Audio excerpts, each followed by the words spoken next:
नमस्कार प्यारे बच्चों, क्लास 12th का आज हमारा जो टॉपिक स्टार्ट होने वाला है वो है चैप्टर 3 से रिलेटिव। और चैप्टर 3 में जो जिक्र होता है वो है हमारा आव्यूह, जिसको हम इंग्लिश में कहते हैं मैट्रिक्सेज। और मैट्रिक्स को स्टार्ट करने से पहले यहाँ पर मैंने कंसेप्ट लिखे हुए हैं। कंसेप्ट का मतलब वो टॉपिक जो हमें इससे रिलेटिव पढ़ने हैं।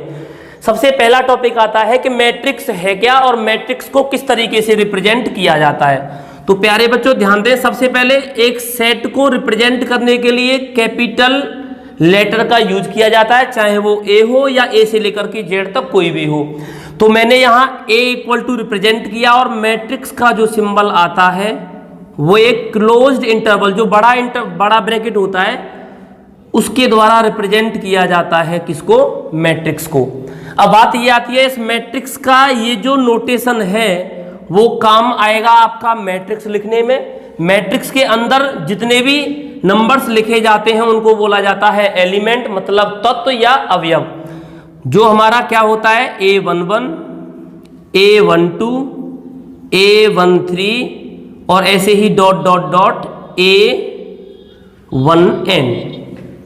या फिर ये A1n का मतलब मैं n/n की अगर मैट्रिक्स बनाता हूं तो ये जो टॉपिक हमारा छुड़ने वाला है वो आफ्टर 12th आता है। लेकिन यहां हम केवल 12th में पढ़ रहे हैं तो हम क्या करेंगे, केवल लास्ट 3/3 और 4/4 के लिए यूज करेंगे। तो सबसे पहला हमारा एलिमेंट आएगा A11, उसके बाद आएगा A12 और उसके बाद आएगा A13। ऐसे ही A21, A22 और A23। ऐसे ही आगे बढ़ेंगे A31, A32 और A33। ध्यान दें, मैट्रिक्स को रिप्रेजेंट किया जाएगा किसी कैपिटल लेटर के द्वारा और उसके सारे जितने भी एलिमेंट होते हैं उनको बंद कर दिया जाता है एक बड़े ब्रैकेट के द्वारा। और इस बड़े ब्रैकेट के अंदर हमने देखा कि हमारे पास एक तो ये वाली लाइन है जिसको हम बोलते हैं रो, और रो को हिंदी में बोला जाता है पंक्ति। ये पहली वाली रो है इसलिए इसको हम रिप्रेजेंट करेंगे R1 से। दूसरी वाली रो है इसको रिप्रेजेंट करेंगे हम R2 से। और ये तीसरी वाली रो है इसको रिप्रेजेंट किया जाएगा R3 से। ऐसे ही जो पड़े हुए होते हैं उनको बोलते हैं रो। मैं यहां लिख दूं, ये है हमारा रो और जिसको हिंदी में कहेंगे पंक्ति। ऐसे ही जो खड़े होते हैं वो होते हैं कॉलम।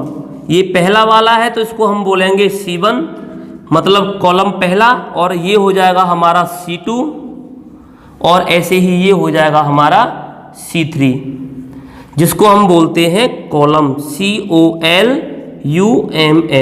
हिंदी में बोला जाएगा इसको स्तंभ।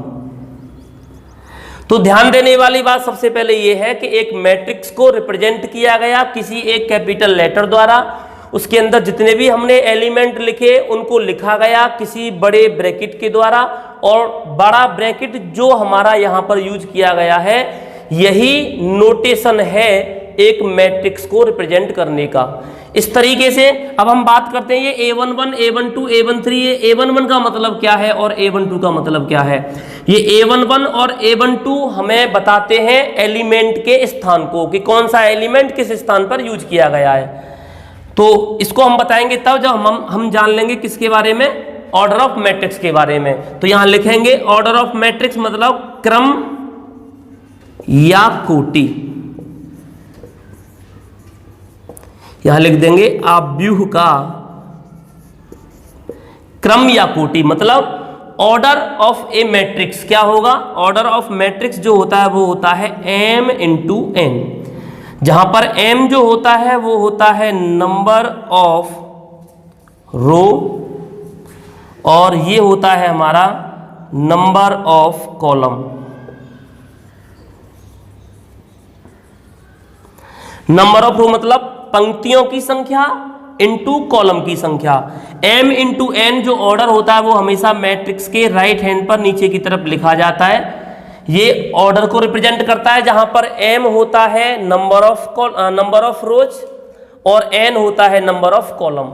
इसके बाद में जब हम नंबर ऑफ रोज और नंबर ऑफ कॉलम को जान लेते हैं तब बात करते हैं रिप्रेजेंटेशन की। रिप्रेजेंटेशन में आपकी मैट्रिक्स किस तरह की हो सकती है, एक मैट्रिक्स को अगर आप रिप्रेजेंट करना चाहो तो वो मैट्रिक्स 2x2 की हो सकती है, या मैट्रिक्स 2x3 की हो सकती है, या 3x2 की हो सकती है, 3x3 की हो सकती है, डॉट डॉट डॉट। बहुत सारे एग्जाम्पल हमारे सामने होते हैं जिससे हम रिप्रेजेंट कर सकते हैं किसी मैट्रिक्स को।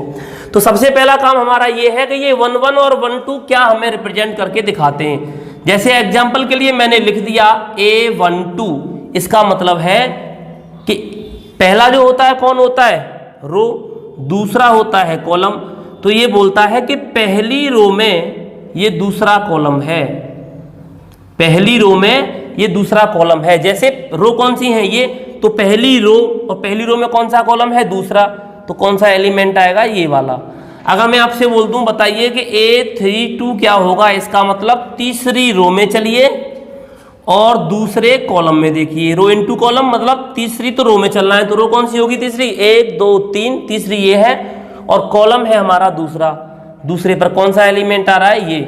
इस तरीके से ऑर्डर ऑफ मैट्रिक्स की हेल्प से हम नंबर ऑफ एलिमेंट्स के प्लेस को मालूम कर सकते हैं। इस तरीके से हमारी ये जानकारी पूरी हुई कि इसमें कौन कौन से कंसेप्ट आए, मैट्रिक्स को किस तरीके से रिप्रेजेंट किया गया, उसका ऑर्डर ऑफ मैट्रिक्स क्या है, और मैट्रिक्स को रिप्रेजेंट करने के लिए किस सिंबल का यूज किया जाता है। इसके बाद में अब हम जानेंगे कि दो मैट्रिक्स को कैसे जोड़ते हैं, मैट्रिक्स कितने प्रकार की होती हैं, और दो मैट्रिक्स को कैसे माइनस किया जाता है।